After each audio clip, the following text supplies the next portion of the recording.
بسم اللہ الرحمن الرحیم۔ محترم ناظرین، السلام علیکم۔ حضرت امام حسین علیہ السلام کی ولادت 3 شعبان 4 ہجری کو مدینہ منورہ میں ہوئی۔ آپ کے والد کا نام حضرت علی علیہ السلام اور والدہ ماجدہ کا نام حضرت فاطمۃ الزہرا سلام اللہ علیہا ہے۔ جب آپ پیدا ہوئے تو جبرائیل علیہ السلام 1000 فرشتوں کی معیت میں رسول خدا صلی اللہ علیہ وآلہ وسلم کی خدمت میں مبارکباد پیش کرنے کے لیے شرف یاب ہوئے۔ فاطمہ زہرا سلام اللہ علیہا اپنے فرزند کو والد بزرگوار کی خدمت میں لائیں۔ حضرت صلی اللہ علیہ وآلہ وسلم ان کو دیکھ کر بہت خوش ہوئے اور ان کا نام حسین رکھا۔ جناب عباس بن عبد المطلب رضی اللہ تعالیٰ عنہ کی زوجہ ام الفضل رضی اللہ تعالیٰ عنہ کہتی ہیں کہ ایک دن میں اس مولود مبارک کو حضرت صلی اللہ علیہ وآلہ وسلم کی خدمت اقدس میں لے گئی۔ حضرت نے انہیں اپنی گود میں بٹھا کر چومنا شروع کیا۔ اسی دوران بچے کے پیشاب کا قطرہ پیغمبر اسلام کے لباس مبارک پر گرا۔ میں نے اس دوران جلدی سے بچے کو حضرت کی آغوش سے جدا کیا تو اس نے رونا شروع کر دیا۔ رسول خدا نے غضبناک ہو کر فرمایا، اے ام الفضل، ذرا آہستہ، میرا لباس تو دھویا جا سکتا ہے لیکن تم نے میرے بیٹے کو تکلیف پہنچائی ہے۔ وہ کہتی ہیں کہ میں نے حسین علیہ السلام کو اسی حالت میں چھوڑا اور کمرے سے باہر پانی لینے کے لیے چلی گئی۔ جب میں واپس آئی تو دیکھا رسول خدا صلی اللہ علیہ وآلہ وسلم رو رہے تھے۔ میں نے عرض کیا، یا رسول اللہ، آپ کے رونے کی کیا وجہ ہے؟ آپ نے فرمایا، کچھ دیر پہلے جبرائیل آئے اور انہوں نے مجھے یہ بتایا کہ میری امت میرے اس فرزند کو قتل کر دے گی۔ علماء محدثین سے منقول ہے کہ جب امام حسین علیہ السلام 1 سال کے ہوئے تو رسول خدا پر خدا کی طرف سے 12 فرشتے نازل ہوئے جن کے چہرے سرخ تھے اور ان کے پر و بال کھلے ہوئے تھے۔ عرض کرتے ہیں، اے محمد، وہی ظلم و ستم جو قابیل نے حابیل پر کیا تھا آپ کے فرزند حسین پر بھی کیا جائے گا، اور جس طرح حابیل کو اس کا اجر دیا جائے گا اسی طرح آپ کے حسین کو بھی اجر دیا جائے گا، اور حسین کے قاتلوں کو وہی عذاب دیا جائے گا جو حابیل کے قاتلوں کو ملے گا۔ اسی اثناء میں آسمان کے تمام مقرب فرشتے حضرت صلی اللہ علیہ وآلہ وسلم کی خدمت اقدس میں حاضر ہو کر آپ کی زیارت سے مشرف ہوئے اور امام حسین کی شہادت کی خبر پر رسول خدا کی خدمت میں تعزیت عرض کی، اور وہ مقام جو خداوند کریم نے شہادت کے عوض میں امام حسین کو عطا فرمایا اس کی خبر پہنچائی، اور حسین علیہ السلام کی قبر کی تربت رسول خدا کی خدمت میں پیش کی۔ اسی دوران رسول خدا صلی اللہ علیہ وآلہ وسلم نے دعا فرمائی کہ اے خدا، جس نے میرے فرزند حسین کو اذیت پہنچائی اسے ذلیل و خوار فرما، اور انہیں قتل کر جو حسین کو قتل کرے، اور اس کے قاتل کو اپنے مقصد میں کامیاب نہ فرما۔ ماہ رجب سن 60 ہجری کو حضرت امیر معاویہ کے انتقال کے بعد ان کا بیٹا یزید حاکم ہوا۔ اس نے مدینہ کے گورنر ولید بن عتبہ کو خط لکھا اور اس کو حکم دیا کہ میرے لیے تمام اہل مدینہ بالخصوص امام حسین سے بیعت لو، اور اگر امام حسین علیہ السلام بیعت سے انکار کریں تو ان کا سر بدن سے جدا کر کے میرے پاس روانہ کر دو۔ ولید نے مروان کو طلب کیا اور اس بارے میں مروان کی رائے معلوم کرنا چاہی۔ مروان نے کہا، اس ذلت کو حسین قبول نہیں کریں گے اور یزید کی بیعت نہیں کریں گے، لیکن اگر میں تمہاری جگہ ہوتا اور یہی قدرت و طاقت جو آج تمہارے ہاتھ میں ہے میرے ہاتھ میں ہوتی تو میں فوراً حسین کو قتل کر دیتا۔ ولید نے کہا، اے کاش میں اس کام کو انجام دینے اور اس ذلت کو اپنے ذمہ لینے کے لیے دنیا میں نہ آیا ہوتا۔ اس کے بعد ولید نے امام حسین علیہ السلام کو اپنے پاس بلا بھیجا۔ امام حسین بنی ہاشم کے 30 جوانوں کو اپنے ہمراہ لے کر آئے۔ ولید نے امام حسین کو امیر معاویہ کی موت کی خبر سنائی اور یزید کی بیعت کا مطالبہ کیا۔ امام حسین علیہ السلام نے فرمایا، بیعت خفیہ طور پر نہیں کی جا سکتی، جب صبح ہو تو لوگوں کو دعوت دینے کے ساتھ مجھے بھی دعوت دینا۔ مروان نے کہا، حسین کی بات کو نہ مانو اور ان کے عذر کو قبول نہ کرو، بلکہ فوراً ان کا سر تن سے جدا کر دو۔ امام حسین علیہ السلام نے غضبناک ہو کر کہا، لعنت ہو تجھ پر اے زانیہ کے فرزند، کیا تو میرے قتل کرنے کا مشورہ دیتا ہے؟ خدا کی قسم تو نے جھوٹ کہا اور اس بات سے تو نے اپنے آپ کو ذلیل و خوار کیا۔ اس کے بعد ولید کی جانب مخاطب ہو کر فرمایا، اے حاکم مدینہ، ہم اہل بیت نبوت اور مخزن رسالت ہیں، اور ہمارے گھر میں ملائکہ کی آمد و رفت رہتی ہے۔ ہماری ہی خاطر خداوند کریم نے اپنی رحمت کو لوگوں پر وسیع کیا ہے، اور ہماری ہی وجہ سے اس رحمت کا اختتام ہوگا۔ لیکن یزید فاسق، شرابی، محترم جانوں کا قاتل اور اعلانیہ گناہوں کا ارتکاب کرنے والا ہے۔ مجھ جیسا شخص یزید جیسے کی بیعت کبھی نہیں کر سکتا۔ تم بھی رات گزارو اور ہم بھی رات گزارتے ہیں، اور صبح تک تم بھی اس بارے میں خوب سوچو، اور ہم بھی غور و فکر کرتے ہیں کہ ہم میں سے کون اس مقام خلافت کا زیادہ حقدار ہے۔ یہ بات تمام کر کے امام علیہ السلام ولید کے گھر سے باہر تشریف لے گئے۔ مروان نے ولید سے کہا، تم نے میری نصیحت پر عمل نہیں کیا بلکہ برخلاف کام کیا۔ ولید نے کہا، لعنت ہو تم پر، تم مجھے ایسا مشورہ دے رہے ہو کہ جس میں میرے دین و دنیا کا نقصان ہے۔ خدا کی قسم، اگر دنیا کی تمام بادشاہی بھی مجھے مل جائے تو میں حسین علیہ السلام کو قتل نہیں کروں گا۔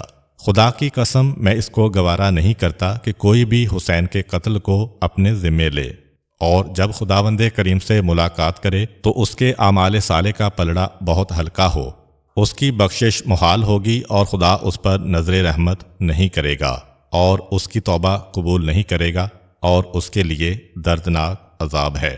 وہ رات گزر گئی، صبح طلوع ہوئی، اور امام حسین علیہ السلام حالات سے آگاہی کے لیے گھر سے باہر تشریف لائے۔ مروان نے ان سے ملاقات کی اور کہا، یا ابا عبداللہ، میں آپ کا خیر خواہ ہوں، میری نصیحت کو سنیں تاکہ سعادت پائیں۔ امام حسین نے فرمایا، تیری نصیحت کیا ہے بتاؤ۔ اس نے کہا کہ میں آپ کو نصیحت کرتا ہوں کہ یزید کی بیعت کر لو، کیونکہ یہ تمہاری دنیا و آخرت کے لیے بہتر ہے۔ امام حسین علیہ السلام نے فرمایا، انا للہ و انا الیہ راجعون۔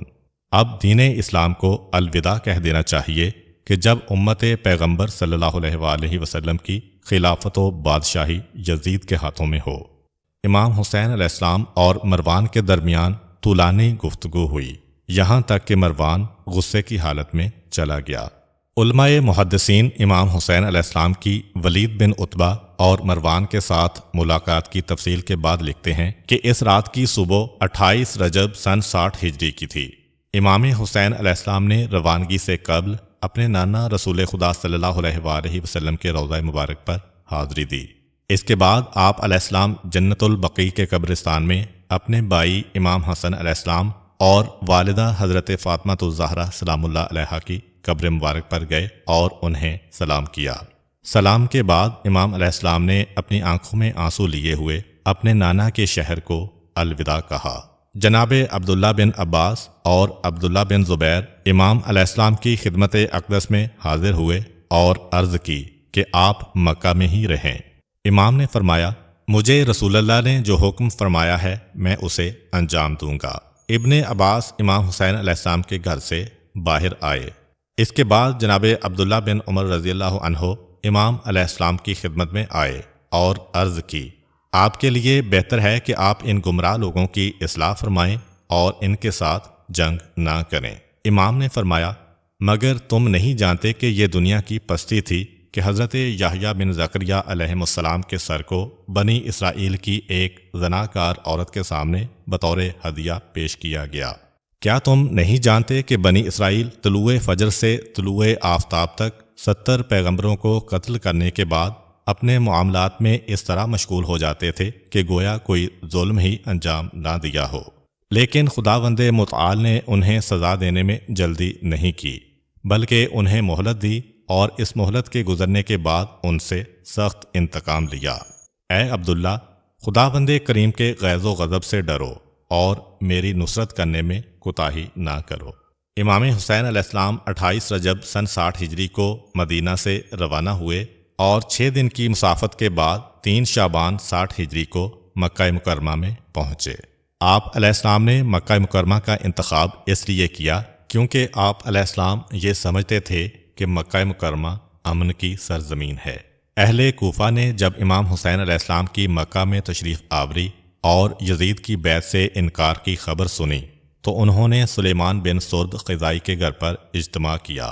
اس اجتماع میں سلیمان بن سرد اس طرح مخاطب ہوئے: اے لوگو، تم نے سنا کہ امیر معاویہ کے انتقال کے بعد ان کا بیٹا یزید ان کا جانشین بنا، اور تم یہ بھی جانتے ہو کہ حسین بن علی نے اس کی مخالفت کی ہے اور بنی امیہ کے ستمکاروں کے شر سے بچنے کے لیے خانہ خدا میں پناہ لے رکھی ہے۔ تم ان کے والد گرامی کے ماننے والے ہو، اور آج امام حسین تمہاری نصرت کے ضرورت مند ہیں۔ اگر تم ان کی مدد کرنے اور ان کے دشمنوں کے ساتھ جنگ کرنے کا ارادہ رکھتے ہو تو اپنی آمادگی کا اظہار کرو اور امام کو خط کے ذریعے اطلاع دو۔ اگر تم ڈرتے ہو کہ تمہارے اندر سستی و غفلت پیدا ہوگی تو انہیں اپنے حال پر چھوڑ دو اور انہیں فریب نہ دو۔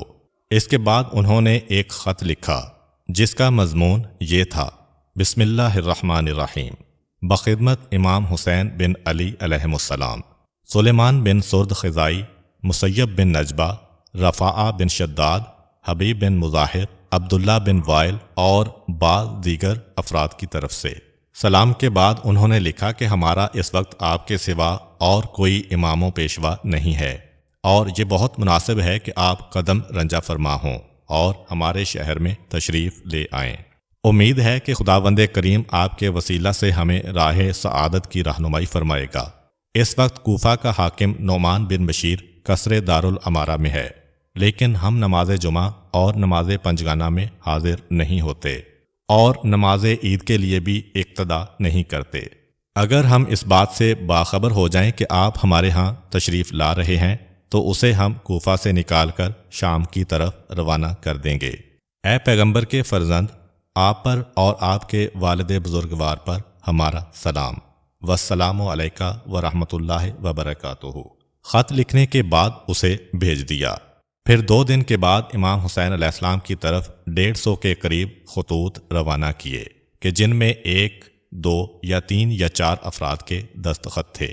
تمام خطوط میں امام حسین کو اپنے شہر میں آنے کی دعوت دی گئی، لیکن امام حسین نے باوجود ان تمام خطوط کے پہنچنے کے کسی ایک کا بھی جواب تحریر نہ فرمایا، یہاں تک کہ ایک دن 600 خط پہنچے، اور اس کے علاوہ اور بھی خطوط متواتر پہنچتے رہے، یہاں تک کہ ان کی تعداد 12,000 تک پہنچ گئی۔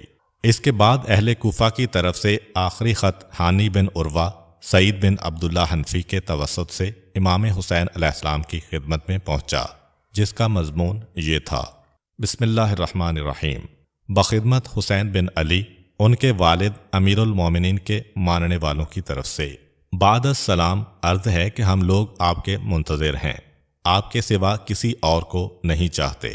یبنا رسول اللہ، جلد سے جلد ہماری طرف تشریف لائیں، کیونکہ باغ سرسبز و شاداب ہو چکے ہیں، پھل پک چکے ہیں اور ہر طرف ہریالی ہی ہریالی ہے، اور سبز پتوں نے درختوں کی خوبصورتی میں اضافہ کر دیا ہے۔ آپ ہمارے پاس تشریف لے آئیں تو آپ اپنے لیے ایک تیار اور آمادہ فوج پائیں گے۔ والسلام علیکہ ورحمۃ اللہ وبرکاتہ وعلی ابیک من قبلک۔ اس دوران جن 2 افراد نے یہ خط امام کی خدمت میں پہنچایا تھا، ان سے امام نے پوچھا کہ یہ خط کن لوگوں نے لکھا ہے؟ انہوں نے جواب دیا: یبنا رسول اللہ، بھیجنے والوں میں سے شبس بن ربیع، حجار بن ابجر، یزید بن حارث، یزید بن اویم، عروہ بن قیس، عمرو بن حجاج اور محمد بن عمر شامل ہیں۔ امام حسین علیہ السلام نے کوفہ کے حالات کا جائزہ لینے کے لیے اپنے چچا زاد بھائی حضرت مسلم بن عقیل کو کوفہ کی طرف روانہ کیا۔ حضرت مسلم کی روانگی کے وقت امام حسین اپنی جگہ سے اٹھے، رکن و مقام کے درمیان 2 رکعت نماز ادا کی اور خداوند متعال سے اس موضوع کے بارے میں خیر کی درخواست کی۔ اس کے بعد مسلم بن عقیل کو طلب فرمایا اور انہیں تمام کام کی نوعیت سے آگاہ فرمایا اور لوگوں کے خطوط کا جواب لکھ کر مسلم کے توسط سے روانہ فرمایا، اور اس خط میں ان کی درخواست کو قبول کرنے کا وعدہ کیا اور اس میں لکھا: میں اپنے چچا زاد بھائی مسلم بن عقیل کو تمہاری طرف بھیج رہا ہوں تاکہ تمہارے مقصد و ہدف کو جان کر مجھے آگاہ کریں۔ مسلم خط لے کر کوفہ آئے۔ اہل کوفہ امام حسین علیہ السلام کے خط اور مسلم کے آنے سے بہت خوش ہوئے اور انہیں مختار بن ابی عبیدہ ثقفی کے گھر پر مہمان ٹھہرایا۔ لوگ جوق در جوق مسلم کی زیارت کے لیے آتے تھے۔ اور جو گروہ بھی ان کے پاس آتا وہ انہیں امام حسین کا خط پڑھ کر سناتے تھے، اور خوشی سے ان کی آنکھوں سے اشک جاری ہوتے اور ان کے ہاتھ پر بیعت کرتے تھے، یہاں تک کہ 18,000 افراد نے ان کے ہاتھ پر بیعت کی۔ اسی دوران عبداللہ بن مسلم باہلی، عمارہ بن ولید اور عمر ابن سعد نے یزید کو خط لکھا اور اسے مسلم کے کوفہ آنے کی خبر دی اور تقاضا کیا کہ نعمان بن بشیر کو کوفہ کی گورنری سے معزول کر کے کسی اور شخص کو حاکم بنایا جائے۔ یزید نے عبید اللہ بن زیاد کو، جو کہ اس وقت حاکم بصرہ تھا، خط لکھا اور بصرہ کی حکومت کے علاوہ کوفہ کی حکومت بھی اس کے سپرد کی، اور مسلم اور حسین علیہ السلام کے حالات کے متعلق خط میں لکھا اور تاکید کے ساتھ یہ حکم دیا کہ مسلم کو گرفتار کر کے قتل کر دیا جائے۔ ابن زیاد خط پڑھنے کے بعد فوراً کوفہ کی طرف روانہ ہو گیا۔ امام حسین علیہ السلام نے بصرہ کے بزرگان، جن میں سے یزید بن مسعود اور منظر بن جارود عبدی کو بھی خط لکھا تھا، اور اس خط میں انہیں اپنی امداد اور اپنے احکامات کی بجا آوری کے لیے لکھ بھیجا تھا۔ یزید بن مسعود نے قبیلہ بنی تمیم، قبیلہ بنی حنظلہ اور بنی سعد کو جمع کیا اور انہیں مخاطب کر کے کہا، اے بنی تمیم، تمہاری نظر میں میرا مقام اور میرا حسب و نسب کیسا ہے؟ انہوں نے جواب دیا، خدا کی قسم تم بہت بلند و نیک مقام رکھتے ہو، اور قبیلہ کے قیام کا وجود تمہارے ہی دم سے ہے، اور اس کا افتخار تمہارے ہی ساتھ مخصوص ہے۔ تم ہم تمام لوگوں سے شریف تر اور زیادہ مقدم ہو۔ اس پر اس نے کہا، میں نے تم کو ایک مقصد کے لیے یہاں بلایا ہے تاکہ تم سے مشورہ کروں اور مدد لوں۔ انہوں نے کہا، خدا کی قسم آپ کو مشورہ دینے میں کنجوسی سے کام نہیں لیں گے اور اپنی آراء کو پیش کریں گے۔ اب تم اپنے مقصد کو بیان کرو کہ ہم سنیں۔ اس نے کہا، اے بنی تمیم، اس وقت ایک شرابی و بد کردار شخص یزید مسند حکومت پر بیٹھا ہے اور مسلمانوں کے خلیفہ ہونے کا دعویٰ کر رہا ہے، اور بغیر ان کی رضامندی کے اپنے آپ کو ان کا امیر جانتا ہے، جبکہ اس کا حلم و بردباری بہت کم اور اس میں دانش مندی نام کی کوئی چیز نہیں پائی جاتی۔ راہ حق سے اس کا دور کا بھی واسطہ نہیں ہے۔ وہ کس طرح امت کی باغ ڈور سنبھال سکتا ہے؟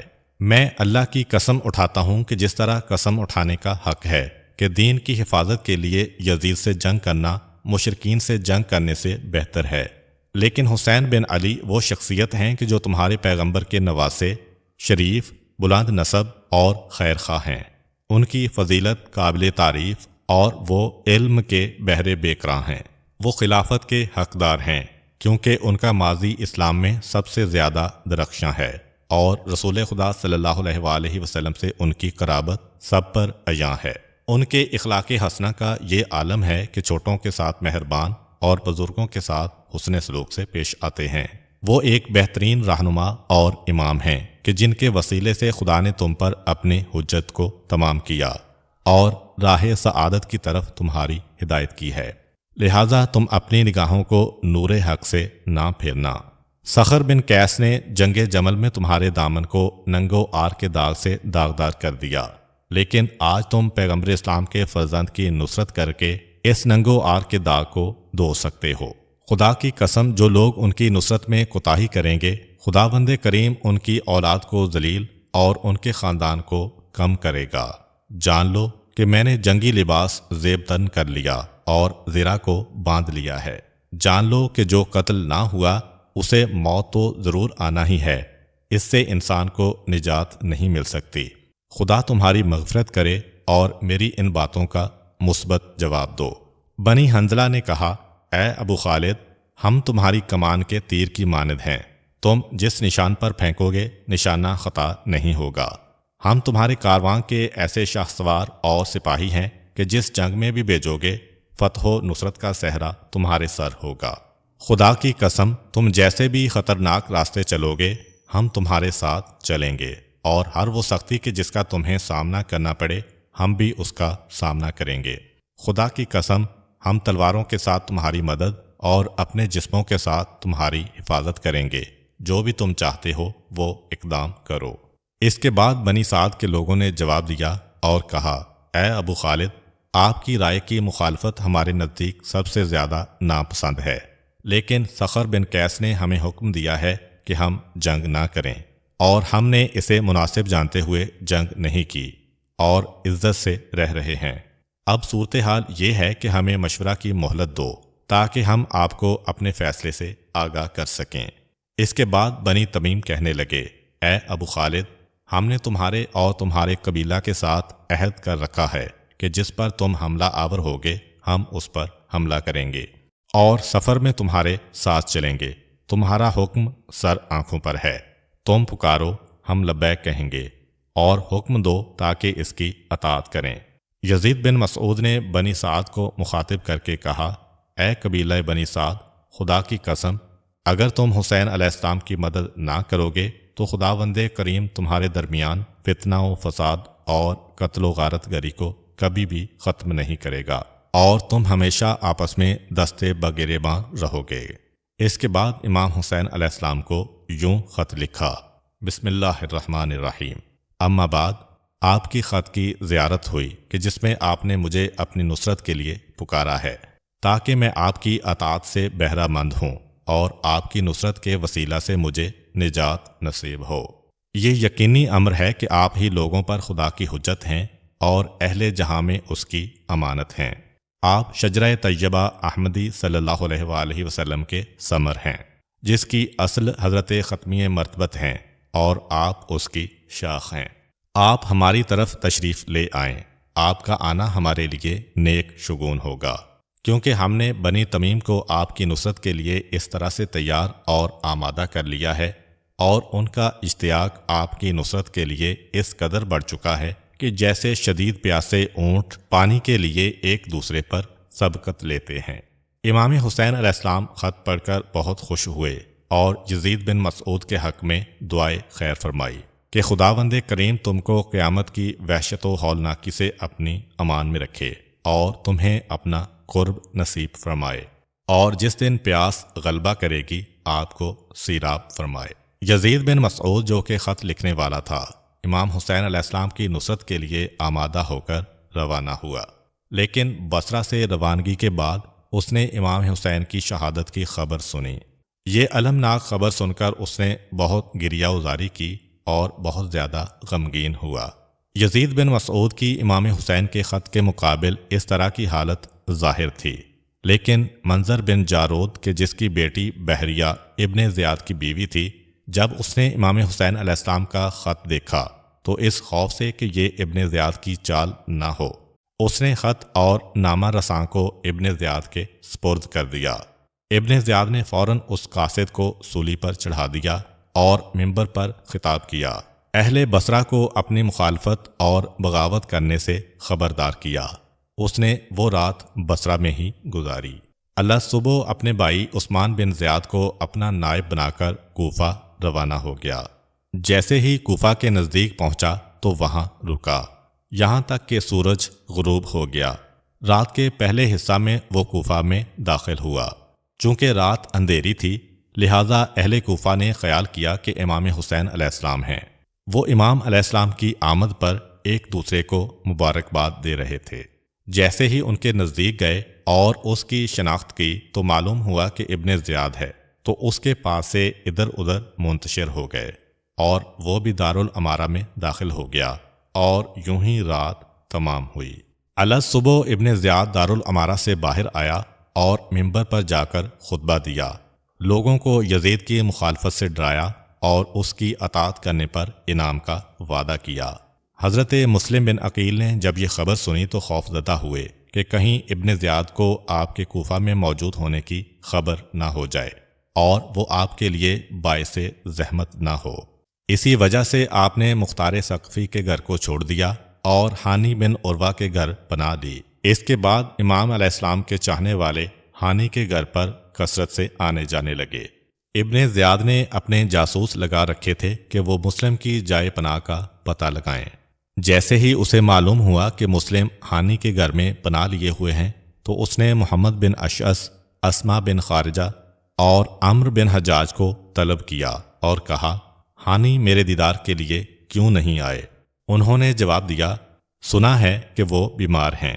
ابن زیاد نے کہا، میں نے سنا ہے کہ وہ صحت یاب ہو گئے ہیں اور اپنے مہمان سرا میں بیٹھتے ہیں۔ اگر مجھے یہ علم ہو جائے کہ وہ بیمار ہیں تو میں ان کی عیادت کے لیے جاؤں، لیکن تم لوگ جاؤ اور ان سے یہ کہو کہ وہ ہمارے حق کو ضائع نہ کرے اور ہماری ملاقات کے لیے آئے۔ وہ 3 افراد رات کے وقت ہانی بن عروہ کے گھر گئے۔ انہوں نے اس سے کہا، آپ امیر سے ملاقات کے لیے کیوں نہیں آئے؟ بہر صورت اس نے آپ کی احوال پرسی کی ہے اور کہا ہے کہ اگر مجھے ان کے مریض ہونے کا علم ہو جائے تو میں اس کی عیادت کے لیے جاؤں۔ ہانی نے کہا، بیماری ہی میرے نہ آنے کی وجہ تھی۔ انہوں نے کہا، ابن زیاد کو یہ خبر ملی ہے کہ آپ اپنے مہمان سرا پر بیٹھتے ہیں اور اس کی ملاقات کے لیے نہیں آئے۔ وہ ناراض ہو رہا ہے۔ آپ جیسی مقدس شخصیت جو اپنے قبیلے کے سردار ہیں، اس کا اس طرح لاپرواہی کا برتاؤ کرنا اس کے لیے قابل قبول نہیں ہے۔ ہمارے ساتھ سوار ہو کر اس کی ملاقات کو چلیں۔ ہانی نے اپنا لباس بدلا اور خچر پر سوار ہو کر ان کے ہمراہ ہو لیے۔ جیسے ہی وہ دارالامارہ کے نزدیک پہنچے تو ایسا محسوس کیا کہ جیسے کوئی مصیبت نازل ہونے والی ہو۔ اس خوف کی بنا پر انہوں نے حسان بن خارجہ سے پوچھا، اے بھتیجے، خدا کی قسم میں اس مرد یعنی ابن زیاد سے خائف ہوں، تمہارا کیا خیال ہے؟ تو اس نے کہا، اے چچا جان، خدا کی قسم مجھے آپ کے بارے میں کوئی خوف نہیں ہے، آپ یہ فکر اپنے ذہن سے نکال دیں۔ لیکن حسان کو یہ علم نہیں تھا کہ ابن زیاد نے ہانی کو کس لیے طلب کیا ہے۔ ہانی اپنے ہمراہیوں کے ساتھ ابن زیاد کے پاس پہنچے۔ جب عبید اللہ کی نگاہ ہانی پر پڑی تو اس نے کہا، وہ شخص جو تمہارے ساتھ خیانت کر رہا ہے وہ خود تمہارے پاس آ گیا ہے۔ پھر اس نے قاضی شریح کی طرف رخ کیا جو کہ اس کے نزدیک بیٹھا ہوا تھا، اور ہانی کی طرف اشارہ کرتے ہوئے عامر بن معدی کرب زبیدی کا ایک شعر پڑھا۔ ابن زیاد کا ہانی کی طرف اشارہ کرنے کا مقصد اور شعر پڑھنے کی غرض یہ تھی کہ میں تو ہانی کی زندگی چاہتا ہوں، لیکن وہ اپنے گھر میں میرے خلاف سازشیں کر رہا ہے۔ ہانی نے کہا، اے امیر، آپ کی اس بات کا کیا مقصد ہے؟ کہا، اے ہانی، خاموش رہو، یہ کیسے اقدامات ہیں کہ جو تم اپنے گھر میں بیٹھ کر امیر المومنین اور مسلمانوں کے خلاف انجام دے رہے ہو؟ مسلم بن عقیل کو اپنے گھر میں بٹھا رکھا ہے اور اپنے گھر کے ارد گرد اس کے لیے اسلحہ اور جنگی سپاہی جمع کر رکھے ہیں، اور تم یہ خیال کرتے ہو کہ میں اس سے بے خبر ہوں؟ ہانی نے جواب دیا، میں نے ایسا کوئی کام نہیں کیا۔ ابن زیاد نے کہا، تم نے ایسا کیا ہے۔ دوبارہ ہانی نے کہا، میں نے یہ کام نہیں کیا۔ ابن زیاد نے کہا، میرے غلام معقل کو میرے پاس بلاؤ۔ معقل ابن زیاد کا جاسوس تھا جو کہ مسلم اور ان کے ساتھیوں کے متعلق خبریں دیتا اور ان کے رازوں کو حاصل کرتا تھا۔ معقل آیا اور ابن زیاد کے قریب کھڑا ہو گیا۔ ہانی کی نظر جب اس پر پڑی تو وہ سمجھ گئے کہ یہ جاسوس تھا۔ ہانی نے کہا، اے امیر، خدا کی قسم میں نے مسلم کو اپنے گھر پر دعوت نہیں دی، وہ خود پناہ لینے کے لیے آئے تو میں نے بھی ان کو رد نہ کیا اور انہیں پناہ دی۔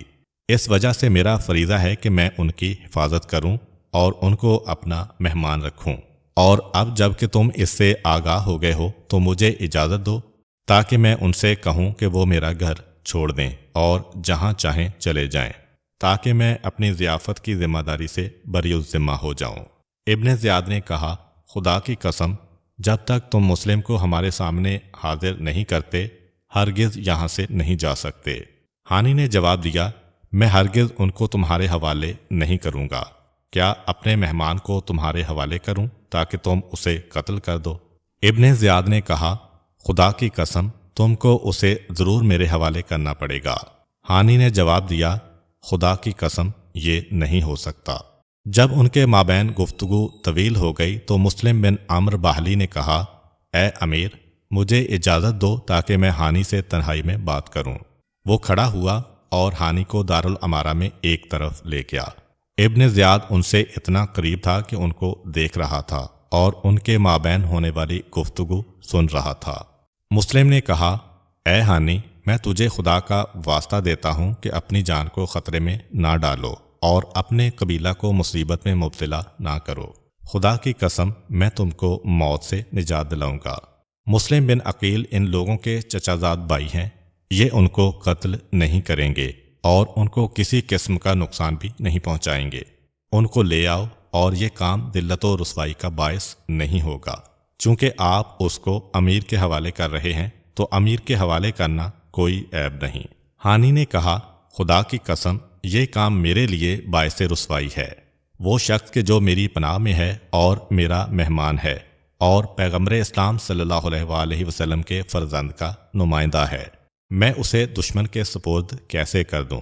خدا کی قسم اگر کوئی بھی میری مدد نہ کرے اور میں تنہا رہ جاؤں تب بھی میں ان کو ابن زیاد کے حوالے نہ کروں گا، چاہے مجھے ان سے پہلے قتل کر دیا جائے۔ مسلم بن عمرو نے قسمیں دینا شروع کیں، لیکن ہانی کہتے رہے کہ خدا کی قسم میں ان کو ابن زیاد کے سپرد نہیں کروں گا۔ ابن زیاد نے یہ بات سنی تو کہا، اسے میرے قریب لے آؤ۔ ہانی کو اس کے نزدیک لایا گیا تو اس نے کہا، خدا کی قسم تمہیں مسلم بن عقیل کو حاضر کرنا پڑے گا، ورنہ تمہارا سر تن سے جدا کر دوں گا۔ ہانی نے کہا، اگر تم ایسا کرو گے تو یاد رکھو تم اپنے گھر کے ارد گرد تلواریں دیکھو گے۔ ابن زیاد نے حقارت کے ساتھ کہا، تمہاری یہ جرت کہ ہمیں تلواروں سے ڈراتے ہو؟ ہانی یہ خیال کر رہے تھے کہ ان کے قبیلے والے ان کی آواز سن رہے ہیں۔ عبید اللہ نے کہا، اسے میرے نزدیک لاؤ۔ اس کے نزدیک لے گئے تو اس نے چھڑی سے ہانی کے منہ، ناک اور پیشانی پر مارنا شروع کیا، اور اس قدر ناک پر مارا کہ وہ ٹوٹ گئی، اور خون آپ کے لباس پر بہنا شروع ہو گیا۔ آپ کے چہرے اور پیشانی کا گوشت آپ کی داڑھی پر آنے لگا، یہاں تک کہ چھڑی بھی ٹوٹ گئی۔ ہانی نے جھپٹ کر اس کے ایک سپاہی سے تلوار چھین لی، لیکن وہیں سے ہی ایک سپاہی نے ان کو مضبوطی سے اپنی گرفت میں لے لیا۔ اس پر ابن زیاد بلند آواز میں پکارا، اسے گرفتار کرو۔ وہ ہانی کو گھسیٹتے ہوئے دارالعمارہ کے ایک کمرہ میں لے گئے اور دروازہ بند کر دیا۔ ابن زیاد کے حکم سے آپ پر کچھ سپاہی مقرر کر دیے گئے۔ اسی وقت اسما بن خارجہ اور ایک قول کے مطابق حسان بن اسما اپنی جگہ سے اٹھا اور کہا، اے امیر، تم نے ہم کو حکم دیا کہ ہانی کو تمہارے پاس لے آؤ، اور جب ہم ان کو تمہارے پاس لائے تو تم نے ان کا منہ توڑ دیا، ان کی داڑھی کو خون سے رنگین کر دیا، اور یہ گمان کرتے ہو کہ اس کو قتل کر دو گے۔ یہ سن کر ابن زیاد نے غضبناک ہو کر کہا کہ تم بھی ہمارے پاس ہو، اور پھر حکم دیا کہ اس کو اتنا مارو کہ یہ خاموش ہو جائے۔ پھر اس کو باندھ کر دارالعمارہ کے ایک کونے میں قید کر دیا۔ جب انہوں نے اپنے آپ کو اس حالت میں دیکھا تو کہا، انا للہ و انا الیہ راجعون۔ گویا کہ اسے ہانی کی وہ بات یاد آئی جو اس نے دارالعمارہ میں داخل ہونے سے پہلے کی تھی۔ جیسے ہی عمرو بن حجاج کہ جس کی بیٹی رویحہ ہانی کی بیوی تھی، اسے ہانی کے قتل ہونے کی خبر پہنچی تو وہ اپنے تمام قبیلہ والوں کے ساتھ آئے اور دارالعمارہ کا محاصرہ کر لیا، اور آواز دی کہ میں عمرو بن حجاج ہوں، اور میرے ساتھ قبیلہ مزہج کے بزرگان ہیں۔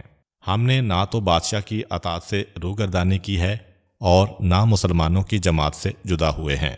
ہم نے سنا ہے کہ تم نے ہمارے قبیلہ کے سردار ہانی کو قتل کر دیا ہے۔ ابن زیاد ان کے اس طرح اکٹھا ہونے اور ان کی گفتگو سے آگاہ ہوا تو اس نے قاضی شریح کو حکم دیا کہ جاؤ ہانی کو دیکھو اور اس کے قبیلے والوں کو ہانی کے زندہ ہونے کی اطلاع دو۔ قاضی شریح گیا اور اس نے کہا کہ ہانی کو قتل نہیں کیا گیا۔ یہ سن کر قبیلہ مزہج والے اس کی خبر پر راضی ہو کر واپس چلے گئے۔ جب ہانی کے قتل ہونے کی خبر حضرت مسلم بن عقیل کو پہنچی تو مسلم بن عقیل اپنے تمام ساتھیوں کے ساتھ جو ان کی بیعت کر چکے تھے ابن زیاد سے جنگ کرنے کے لیے گھر سے باہر نکل آئے۔ ابن زیاد نے دارالعمارہ میں پناہ لی اور اس کے دروازے بند کر دیے۔ اس کے بعد ابن زیاد کے ساتھیوں اور مسلم بن عقیل کے ساتھیوں کے درمیان جنگ شروع ہو گئی، اور وہ افراد جو ابن زیاد کے ساتھ دارالعمارہ میں تھے دارالعمارہ کی چھت پر گئے اور انہوں نے مسلم بن عقیل کے ساتھیوں کو شام سے آنے والی فوجوں کی دھمکی دی۔ اس طرح جنگ لڑتے ہوئے رات ہو گئی۔ جناب مسلم بن عقیل کے ساتھی رفتہ رفتہ منتشر ہونے لگے اور ایک دوسرے سے کہنے لگے کہ ہم کیوں خام خواہ خود کو فتنہ کی آگ میں ڈالیں، بہتر یہی ہے کہ اپنے اپنے گھروں میں بیٹھ جائیں اور مسلم اور ابن زیاد کو اپنے حال پر چھوڑ دیں یہاں تک کہ خدا ان کے درمیان اصلاح کر دے۔ یہ کہہ کر تمام لوگ چلے گئے۔ 10 افراد مسلم کے ساتھ رہ گئے۔ اس دوران جناب مسلم مسجد کوفہ میں نماز پڑھنے کے لیے آئے تو وہ 10 آدمی بھی ساتھ چھوڑ کر چلے گئے۔ جب مسلم نے ایسی صورتحال دیکھی تو مسجد سے تنہا غریب الوطنی کی حالت میں باہر آئے اور کوفہ کی گلیوں میں چلنے لگے۔ چلتے چلتے طوعا نامی عورت کے گھر کے دروازہ کے سامنے پہنچے اور اس سے پانی طلب کیا۔ وہ عورت پانی لائی، جناب مسلم نے پانی پیا۔ اس کے بعد مسلم نے پناہ طلب کی۔ اس عورت نے اپنے گھر میں پناہ دے دی، لیکن اس کے بیٹے نے اس کی خبر ابن زیاد تک پہنچا دی۔ عبید اللہ ابن زیاد نے محمد بن اشعث کو طلب کیا اور اسے ایک لشکر کے ساتھ مسلم کو گرفتار کرنے کے لیے بھیجا۔ جب وہ لوگ اس عورت کے گھر کے قریب پہنچے اور مسلم نے گھوڑوں کے ٹاپوں کی آواز سنی تو زرہ پہنی اور اپنے گھوڑے پر سوار ہو کر ان سے مقابلہ شروع کر دیا اور ان کی کثیر تعداد کو ہلاک کیا۔ محمد بن اشعث نے بلند آواز سے کہا، اے مسلم، تم ہماری امان میں ہو۔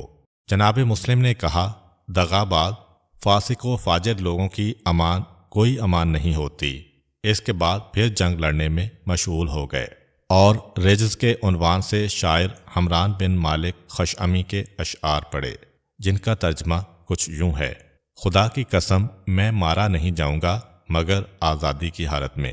اگر مجھے موت کا جام تلخی و سختی کے ساتھ ہی پینا پڑے، میں اس بات کو پسند نہیں کرتا کہ مجھے دھوکے سے گرفتار کیا جائے۔ اسی طرح میں یہ بھی پسند نہیں کرتا کہ میں ٹھنڈے اور میٹھے پانی کو کڑوے پانی کے ساتھ مخلوط کروں۔ ہر شخص کو ایک نہ ایک دن مشکل کا سامنا کرنا ہی پڑتا ہے، لیکن میں تم پر اپنی تلوار سے حملہ کروں گا اور مجھے تم سے کسی قسم کے ضرر و نقصان کی پرواہ نہیں۔ ابن زیاد کے لشکر نے بلند آواز سے پکار کر کہا، اے مسلم، محمد بن اشعث آپ سے جھوٹ نہیں کہہ رہا اور فریب نہیں دے رہا ہے۔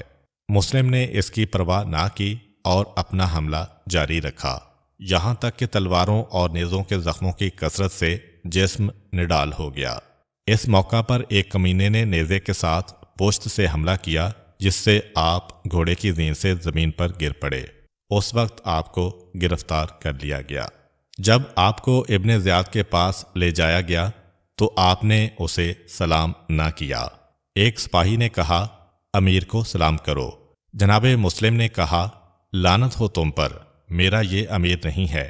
ابن زیاد نے کہا، کوئی حرج نہیں، تم سلام کرو یا نہ کرو، قتل ہونا ہی ہے۔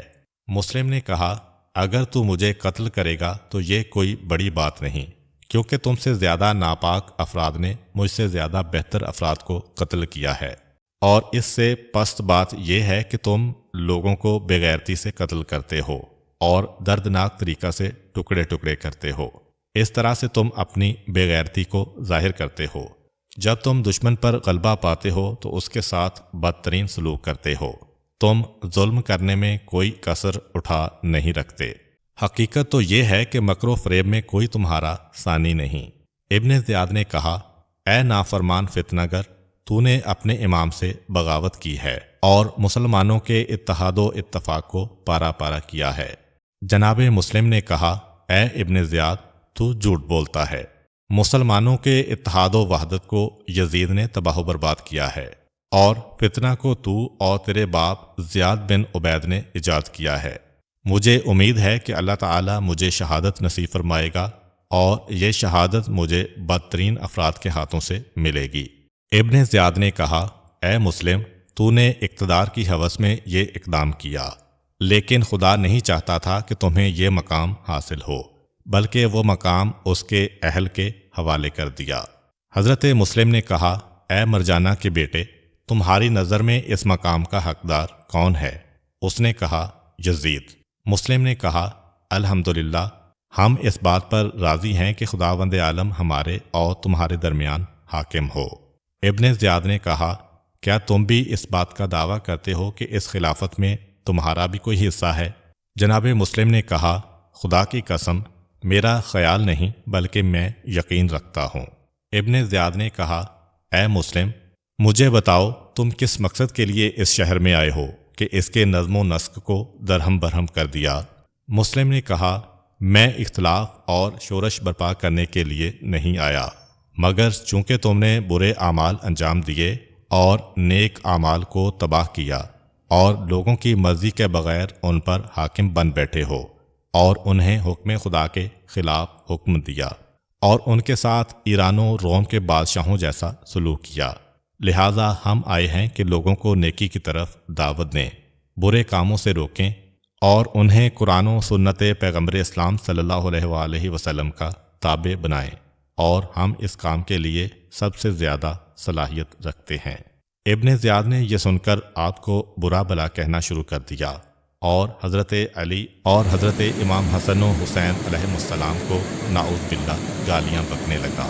حضرت مسلم نے کہا، تو اور تیرا باپ ان گالیوں کا زیادہ حقدار ہے۔ اے دشمن خدا، تو جو کچھ بھی کرنا چاہتا ہے کر لے۔ ابن زیاد نے بکر بن حمران کو حکم دیا کہ مسلم کو دارالامارہ کی چھت پر لے جائے اور انہیں قتل کر دے۔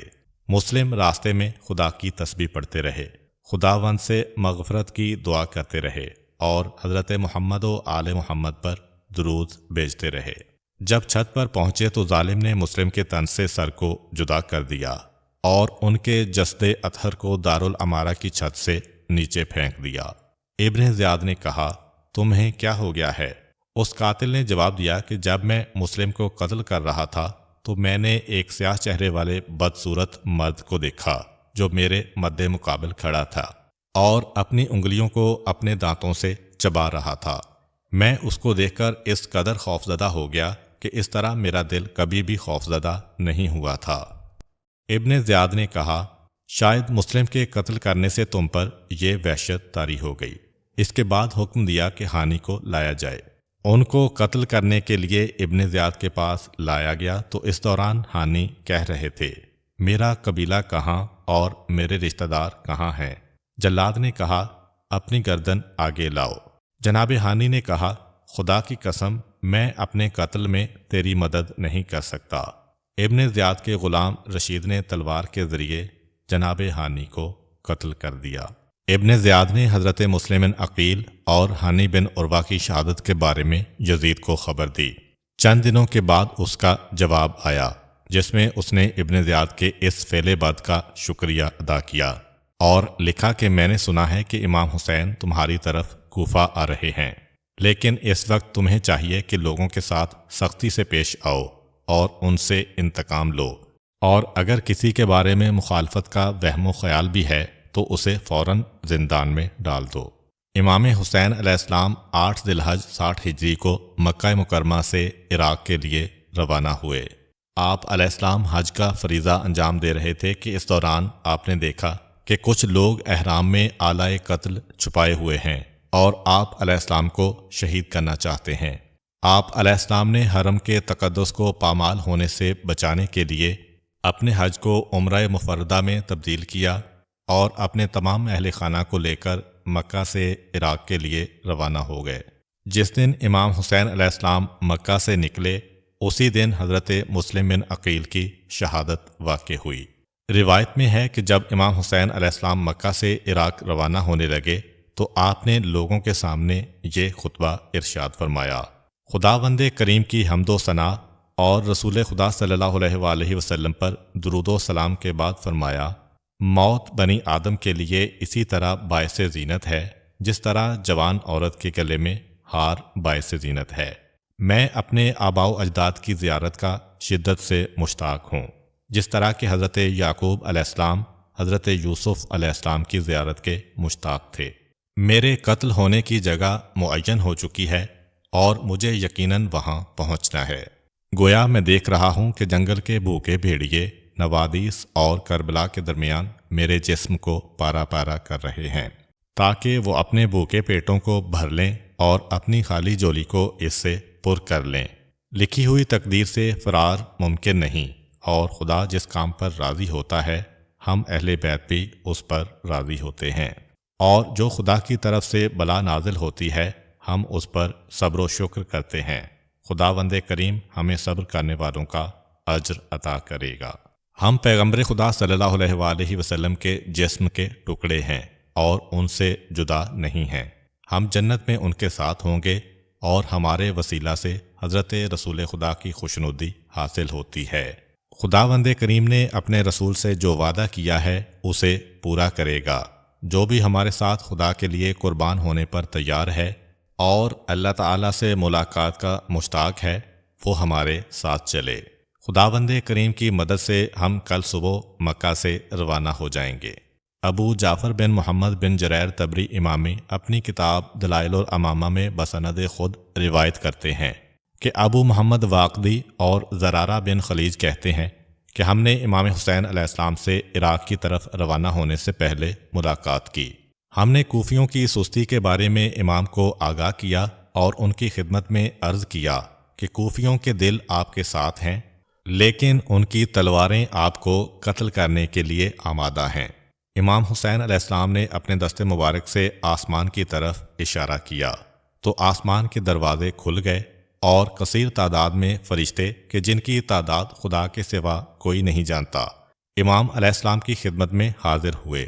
اس کے بعد فرمایا، اگر خداوند کریم کی مشیت نہ ہوتی کہ میرا بدن زمین کربلا کے قریب ہو اور مجھے اپنی شہادت کے اجر کے ضائع ہونے کا خوف نہ ہوتا تو میں الہی لشکر کی مدد سے اپنے دشمنوں سے جنگ کرتا، لیکن مجھے یقین ہے سوائے میرے بیٹے علی ابن حسین علیہ السلام کے میری اور میرے تمام ساتھیوں کی قتل گاہ کربلا ہے۔ معمر بن مثنى روایت کرتے ہیں، جیسے ہی ترویہ کا دن آیا عمر بن سعد اپنے کثیر تعداد لشکر کے ساتھ مکہ میں داخل ہوا۔ اس کو یزید نے مامور کیا تھا کہ اگر تم انہیں قتل کر سکتے ہو تو قتل کر دینا، اور اگر وہ تم سے جنگ کریں تو تم بھی ان سے جنگ کرنا۔ لیکن امام حسین علیہ السلام اسی دن مکہ سے روانہ ہو گئے۔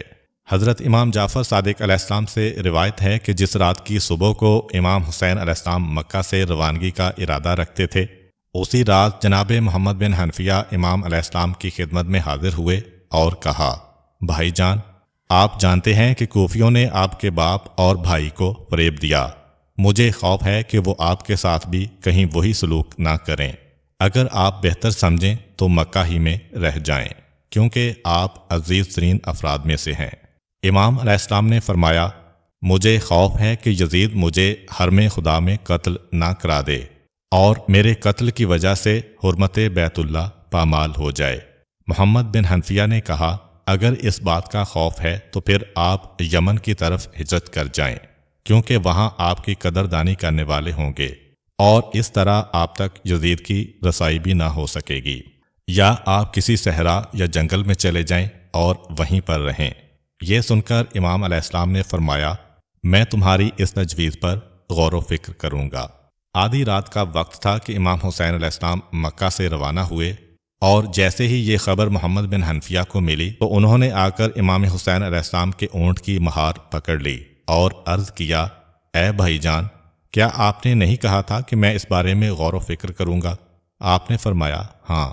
تو انہوں نے پوچھا، پھر آپ جانے میں کیوں اتنی جلدی سے کام لے رہے ہیں؟ امام نے فرمایا، تمہارے جانے کے بعد مجھے نانا رسول کی خواب میں زیارت ہوئی تو انہوں نے فرمایا، یا حسینو اخرج الی العراق وَإِنَّ اللَّهَ قَدْ شَاءَ أَن يَرَاكَ قَتِيلًا۔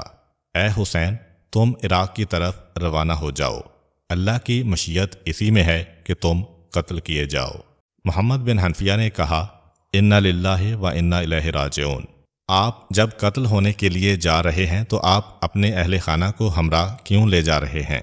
امام حسین علیہ السلام نے فرمایا کہ مجھے رسول خدا نے خبر دی ہے کہ خدا کی مشیت اسی میں ہے کہ انہیں اسیر دیکھے۔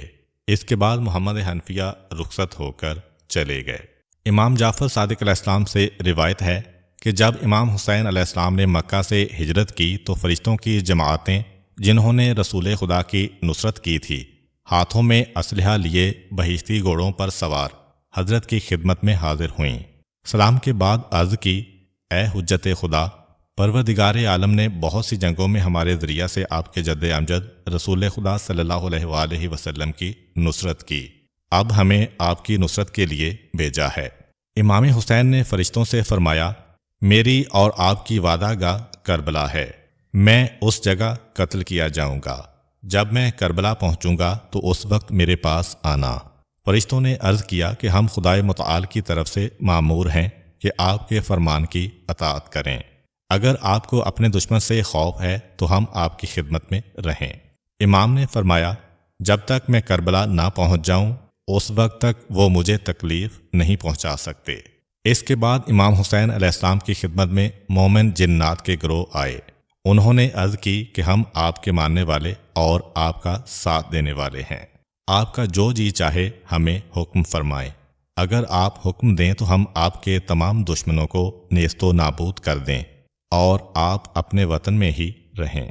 امام حسین علیہ السلام نے ان کے حق میں دعا کی اور ان سے فرمایا، کیا تم نے قرآن نہیں پڑھا جو میرے جد امجد رسول خدا پر نازل ہوا، جس میں اللہ تعالیٰ نے فرمایا ہے، لوگوں سے کہو اگر تم اپنے گھروں میں بیٹھے رہو تو جن کے مقدر میں قتل کیا جانا لکھا ہے وہ ضرور اپنی قبروں تک پہنچ جائیں گے۔ امام نے فرمایا، یہاں رہنے کا کوئی فائدہ نہیں ہے، بس اگر میں اپنے گھر میں رہوں تو ان اشقیاء کا امتحان اللہ تعالیٰ کس چیز سے لے گا اور میری قبر میں کون جائے گا؟ در حقیقت جس دن خداوند متعال نے زمین کا فرش بچھایا تو اس نے سرزمین کربلا کو میرے لیے منتخب کیا اور ہمارے ماننے والوں اور دوستوں کی پناہ گاہ قرار دیا۔ اللہ تعالیٰ ان کے اعمال اور دعاؤں کو اس جگہ قبول فرمائے گا۔ ہمارے ماننے والے وہاں آباد ہوں گے اور ان کے لیے دنیا و آخرت میں امان ہوگی۔ لیکن تم ہفتہ کے دن جو عاشورہ کا دن ہے میرے پاس آنا۔ اور ایک دوسری روایت میں ہے کہ حضرت نے ان سے فرمایا کہ تم لوگ جمعہ کے روز آنا کہ میں اس دن عصر کے وقت قتل کیا جاؤں گا اور میرے رشتہ داروں اور بھائیوں میں سے کوئی بھی باقی نہیں رہے گا اور ہمارے سروں کو یزید کے پاس لے جایا جائے گا، اس دن میرے پاس آنا۔ یہ سن کر جنوں نے عرض کی، خدا کی قسم اگر آپ کے حکم کی اطاعت ہم پر واجب نہ ہوتی تو آپ کی اجازت کے بغیر قبل اس کے کہ وہ آپ کو کوئی آزار پہنچائیں آپ کے تمام دشمنوں کو نیست و نابود کر دیتے۔ امام نے فرمایا، خدا کی قسم ہم اس سے زیادہ انہیں قتل کرنے کی قدرت رکھتے ہیں، لیکن ہمارا مقصد ان پر اتمام حجت کرنا ہے تاکہ جو بھی ہلاک ہوں وہ دلیل کے ساتھ ہلاک ہوں اور جو سعادت کو پہنچے وہ بھی دلیل کے ساتھ۔ اس کے بعد امام حسین علیہ السلام نے اپنے سفر کو جاری رکھا یہاں تک کہ منزل تنعیم تک پہنچے۔ اس جگہ آپ کی ملاقات ایک قافلہ سے ہوئی جو والی یمن بحیر بن یسار کی طرف سے یزید کے لیے ہدیہ لے جا رہے تھے۔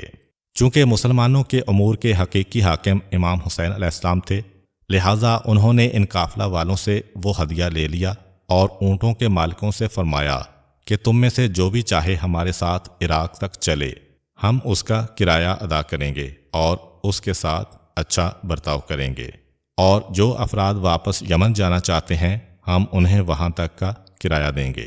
ان میں سے بعض لوگ امام کے ہمراہ جانے کے لیے تیار ہو گئے، بعض لوگ واپس چلے گئے اور پھر وہاں سے کوچ کر کے منزل ذات ارق پر پہنچے تو اس مقام پر بشیر بن غالب سے ملاقات ہوئی جو عراق سے آ رہے تھے، اور ان سے پوچھا کہ اہل عراق کی کیا خبر ہے۔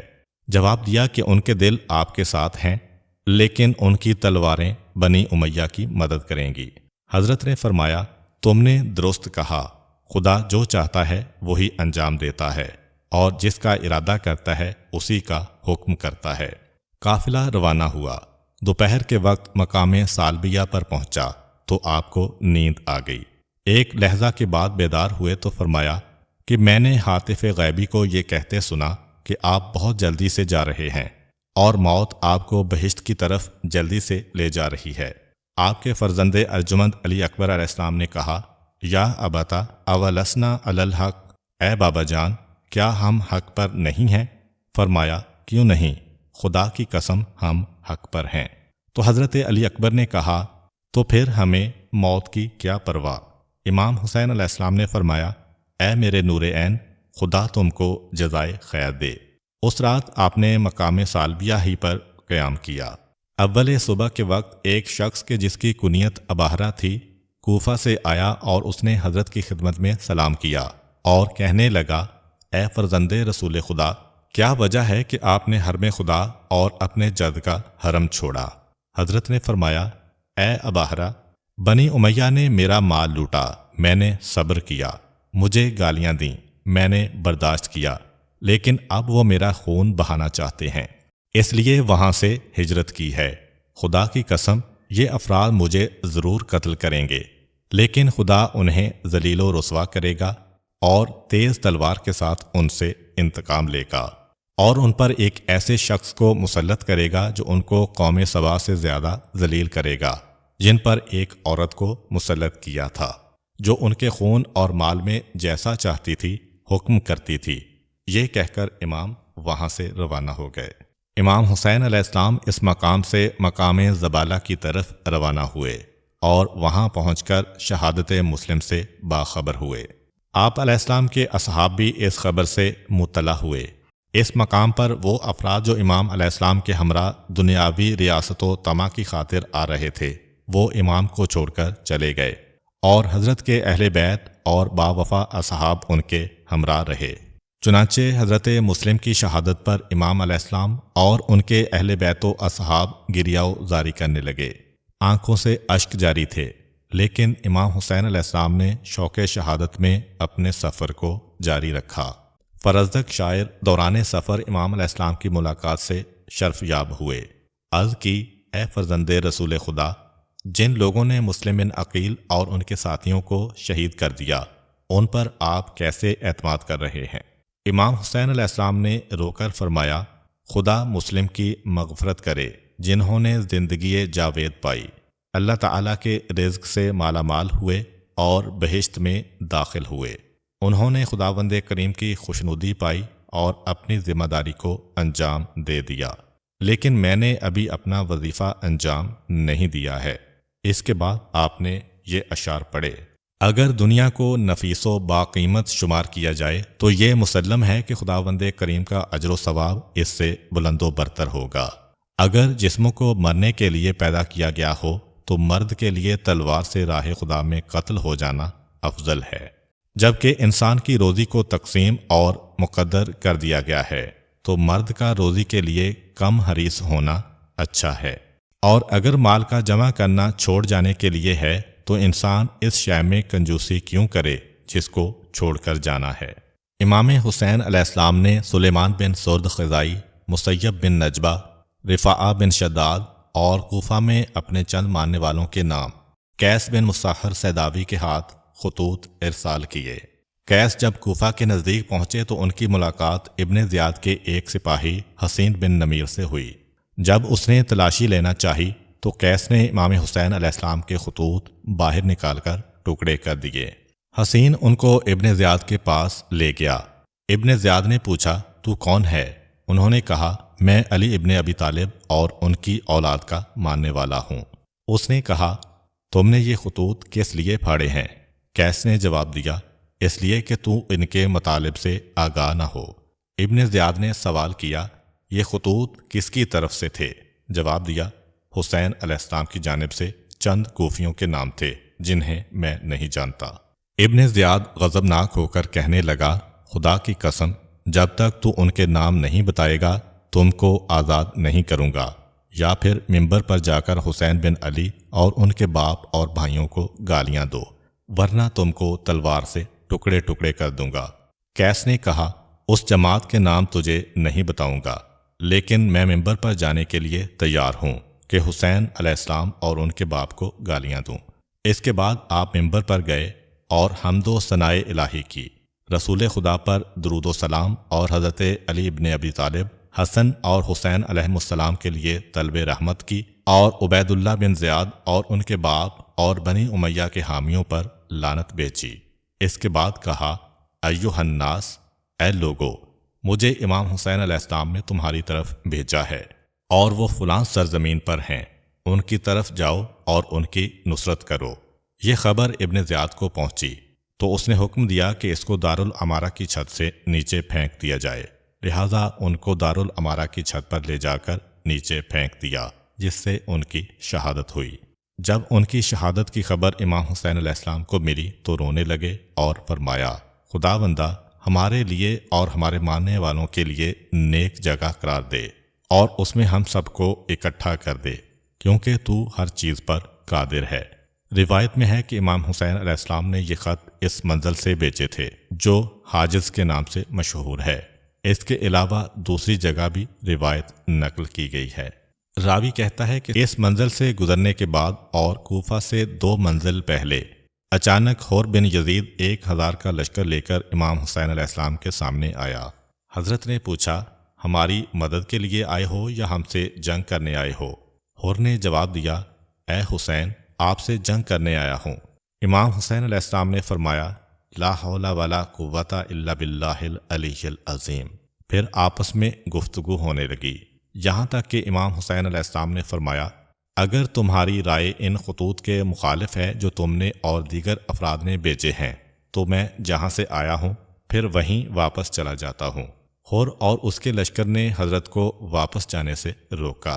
حور نے کہا، اے فرزند رسول، ایسا راستہ انتخاب کریں جو نہ کوفہ جاتا ہو اور نہ مدینہ، تاکہ میں ابن زیاد کے سامنے عذر پیش کر سکوں اور کہہ سکوں کہ حسین ایسے راستے پر گئے ہیں کہ میں نے ان کو نہیں دیکھا۔